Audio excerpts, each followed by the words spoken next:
Greetings, friends, and welcome back to another edition of Austin's American Flyer, where today we are taking a look into the future of this hobby. And let me just say, it is a bright future. It's a great looking future.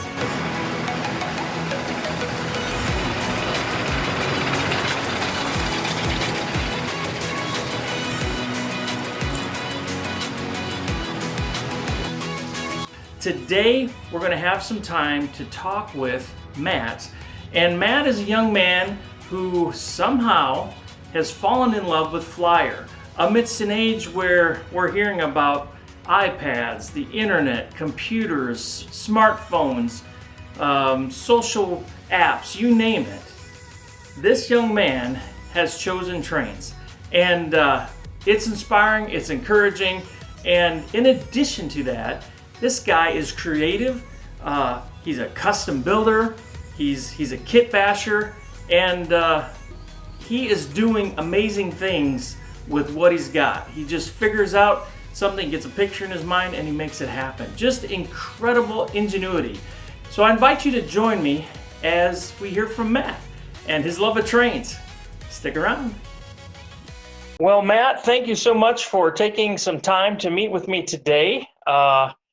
I'm pretty excited for the chance to talk with someone who's younger and invested or interested in trains. I've seen your YouTube page. You've got a couple different layouts. I've seen a Lionel, American Flyer S scale, HO, and I believe, right? Yes, my S gauge is the one that I primarily like to work on the most. I like the scale. I like the feel of it. In my opinion, it's more creative than an HO or O. Like, I have an O gauge layout that me and my brother share. I work on that one too. But the S gauge layout, I feel like more, as American Flyer, wasn't American Flyer's slogan something more realistic? Wasn't that the slogan? Yeah, so I always liked American Flyers. They always had that good look. Okay, so Matt, a lot of the people that have American Flyer as a hobby are 70 years or older. Now, there's a few of us that don't fit that mold, but it's unusual to find people that are, let's say, less than 20 Flyer. So how did you get started, or how did you get interested in American Flyer S scale?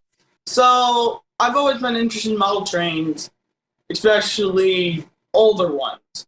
I remember my mom's friend, he went up to his house in New York, to his family home, and he found a Lionel train set and a box full of, I think, around 20 American Flyers. So I remember I got it, and I remember I was always on the hunt for track. And it took me about 3 years. I was sitting in my basement for 3 years until I finally got a Locomotive that ran, which is this one here, my Pacific, my first American Flyer to run. Then I got the track, that same train show for the track. Maybe I can show your viewers. I don't know how to switch my camera around. Oh, yes. No, I'm just gonna. I did custom ballast for this because I couldn't find any of the American Flyer ballast anywhere. I searched all of them online. They didn't have a single one for sale. The one I found was like all beat up, and I'm like, yeah, I'm just gonna make my own. Anyways, I feel like it turned out good, so I'm happy. Yeah. My second Locomotive was the Atlantic. I don't know if you guys can see that. We only see the tender and part of the shell. What's the number on the side of that Atlantic? This is 307. 307, okay. Yeah, it doesn't have any of the chuffing or the smoke, but it's still a good locomotive. Then this one, no, there's one behind it. Let me see if I can grab it. This is my first one I built. It's probably it's the smallest for sure. I don't use it that much anymore because I built better models now. This is an SD, AMD SD7. It's a good locomotive. Doesn't run.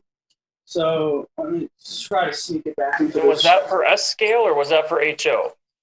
I'm going to tell you the truth. I took an HO shell, cut it to a point where I can make the back of it a little bit taller, built the rest of it custom. This one here is my favorite one that I built custom, which is my GE General Electric E60, which is an Amtrak locomotive. Uh-huh.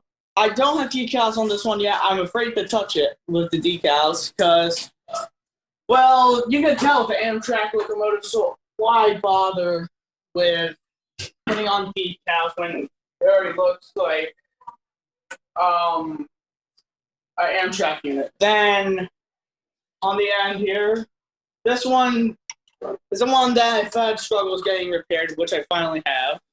Is a Santa Fe Alco, another Flyer. So most of my collection are American Flyers, except my E60 and my dummy locomotive in the back. Right now, I'm in the works of 2 locomotives. Is it an EMD? I don't think so. I do not think so. An FL9. And this, my engine that I'm working on now, it's not a real locomotive. Never been based off a real one. I just had an idea. I wanted an F unit really bad. I had to shelve a streamliner. And that streamline, you know, like how they have those toy trains, like Yeah. Have you ever heard of WOW toy trains? The ones that are. I haven't, but I saw your last YouTube where you were talking about converting it. Yeah, so they made model trains that I was gonna do a comparison video. I scrapped both of the locomotives that came with both the toy sets because I was using them for parts. Yeah. So they pretty much took American Flyer track, made it it's kind of like American Flyer track. Like they're pretty much American Flyer. Actually, I have one that I converted.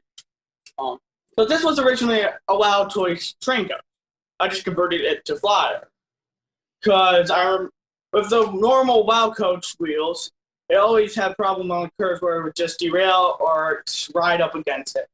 So you can tell I don't have any American Flyer passenger cars yet, but if I had one, you could definitely tell how this one's shorter. And Matt, one of the things that's so interesting, not only are you a young person in the hobby, but you're doing something that I've often heard referred to as kit bashing.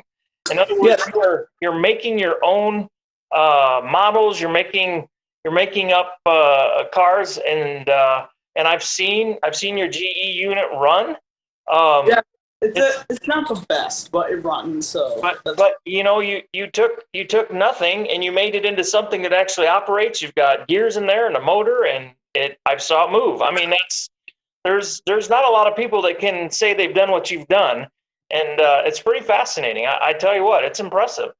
You can use your imagination to build something like I did. I built this from nothing. I literally built it from a plastic bin.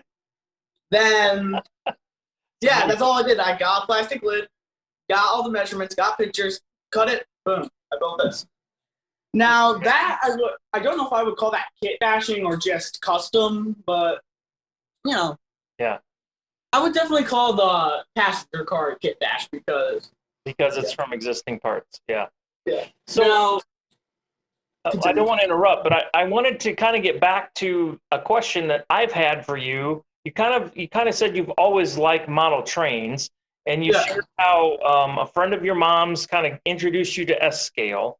What is it about electric trains? I mean, your peers, your friends nowadays are on their cell phones or playing video games all the time. They're on the internet doing stuff, and here you are delving into a train set that was made 70, 80, 90 years ago. So what about that fascinates you? Why do you keep doing it? I like it's so mesmerizing. Like when I first got my first American Flyer, which was rest in peace, it set on fire, but I still have the shell. I remember my brother had an O-gauge track, and one of the wires was sticking out, and it had the traction, what's it called, the electric shoe shell on one side. And I remember seeing it move. I'm like, that's cool, because S-gauge was a brand new scale to me at the time. I was more used to O-gauge and like HO, and then I bought myself. It took me a couple months to get to a train show. I bought track and a locomotive, and I remember I put some smoke fluid in my Pacific, and I remember one thing. The one thing I said when I first put it on the track, I said that's the most realistic model train I think I might have ever saw. Because Okay. it's in my opinion, some people, if they compared an old American Flyer like this one to a modern, let's say, Lionel, they would rather probably have the Lionel. But if I had a choice between it, I would probably go for the Flyer for a couple reasons. They're durable. Mm-hmm. They're very good runners. They might not go fast like Lionel, but they look good. Yeah. Also, I do like how they last. They don't have any electrical problems most of the time. They're pretty good runners, in my opinion. Yeah. So, Matt, do you have any other friends your age that have kind of taken on this train hobby too, or are you kind of unique in your circle of friends? One of my friends, Jimmy, I was trying to get him into it. He never did. Mm-hmm. I would say, out of most of the people I know, I would say out of any kids in any population in my town, there's probably I don't know these kids. I'm just saying probably from experience with living in this town with all kids. If I had to guess, there's probably only 10 kids in this hobby in my town. So, if I had to guess. So when you go to train shows and whatnot, I mean, you're not generally seeing people your age. You're seeing people my age or older, right? Yeah. Yeah. Mm-hmm. I would definitely say that. I'm curious, and I imagine I'm not alone in this. What can this hobby do to appeal to young people? So do you have any ideas? What do you think would be ways that maybe we could encourage young people to get into the hobby? What are some ideas you have?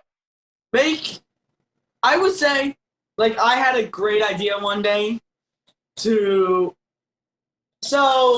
my priest at my church, she was asking me ideas. What could we do to get the church community together to communicate to each other? And I said, how about a train layout? A big train layout. That's perfect. He's like, yeah, well, that's perfect. That'll get younger kids involved. So there's a couple ways. One way, you can mix teachings about the Lord and model train, which we're trying to do at my church right now. Still in progress. Okay. Or mix something modern, like I'm trying to think. Video games. Get a crappy train car, grab some paint it. I don't know, like put PS4 on the side of it or something. Okay. The kids will probably like it.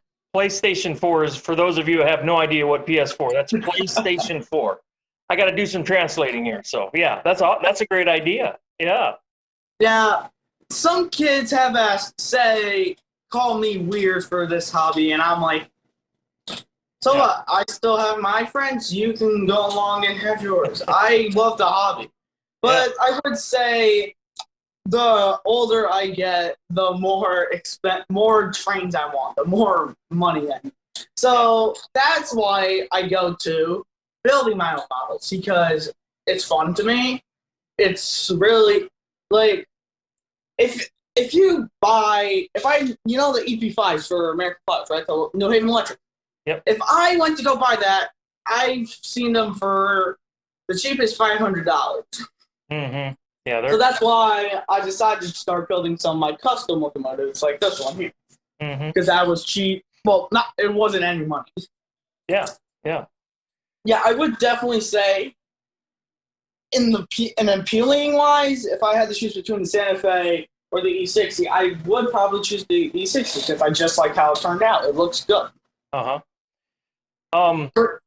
Yeah. So Matt, another question that I have for you.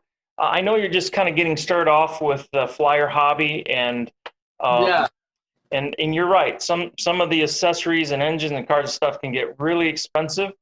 Do you have any working accessories? Because that's one of the things that was kind of cool about Flyer is they had stuff. Yes, they had the best accessories around. Sadly, not.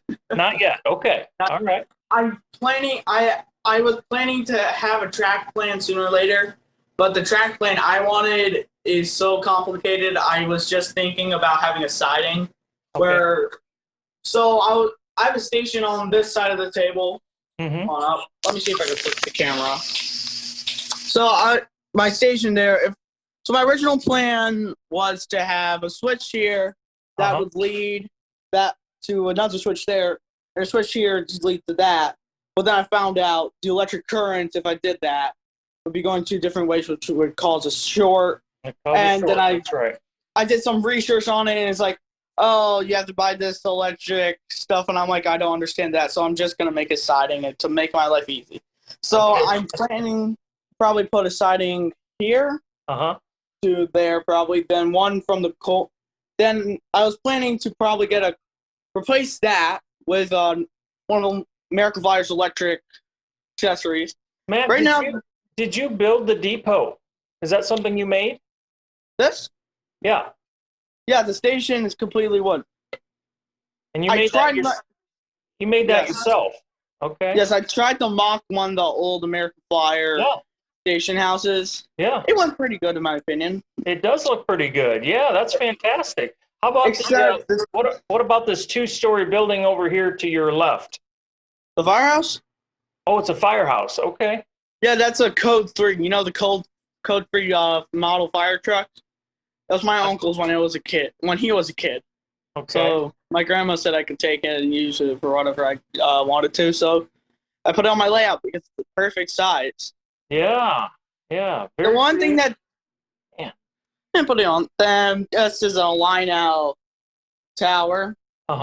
This one doesn't look that bad here, in my opinion. No. Because the ladder, like, I don't know, doesn't look like it's such a big space. I've seen other people with lying out pieces on their American Flyer layouts as well. So yeah. Yeah. So I'm planning to get for Christmas this year. I'm planning to ask for at least 2 switches, probably a couple straightaways, even though I might use the ones that I have on my shelf. These ones are all fake plastic track. Behind, like way behind it, like back here. I have I think 4 or 5 more pieces of straightaways that have yet to be used. Okay. Then I'm planning to get at least 3 passenger coaches. Okay. I don't know which ones. I know I can't get link couplers because I don't have any on my models yet. Okay. I'm not deciding to get any until I get at least a Locomotive that has a link coupler. Then I'm gonna probably start buying link coupler cards. Then I'm probably gonna ask for my one building that I would die to get is the log motor. You know what I'm talking about, the electric one? Yeah. Because I always found that one so cool, and I'm like, that's one I would definitely die to get. Well, if you're interested, I posted a video a week ago on my YouTube page where I ran a bunch of different accessories, including the log loader, the barrel loader, the coal loader, and the mail pickup. So anyhow, if you're looking for inspiration, check that out. I was gonna say the barrel loader is probably the most like iconic piece of American Flyer, in my opinion. Yeah. I did hear that. I've always had this argument, even these days, still that argument. So my brother and some of his friends, they say O gauge, but me, I'm the only Flyer kid. So whenever his rail friends are over, I always have to go with them to the O gauge layout.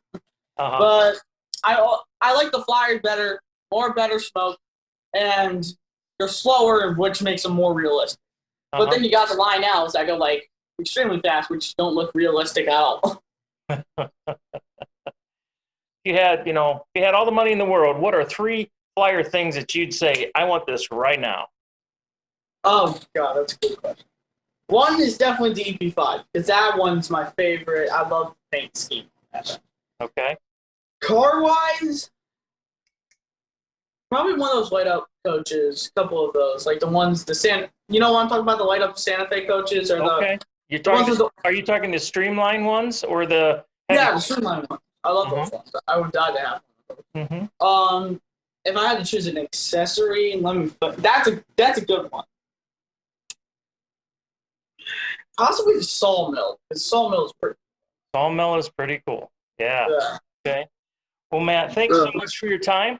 And Until next time, I wish you all the best with your trains and keep doing what you're doing. It's fantastic to see your videos. It's fantastic to see your creativity because you're bringing a lot to the hobby, and the rest of us appreciate that. So thank you very much.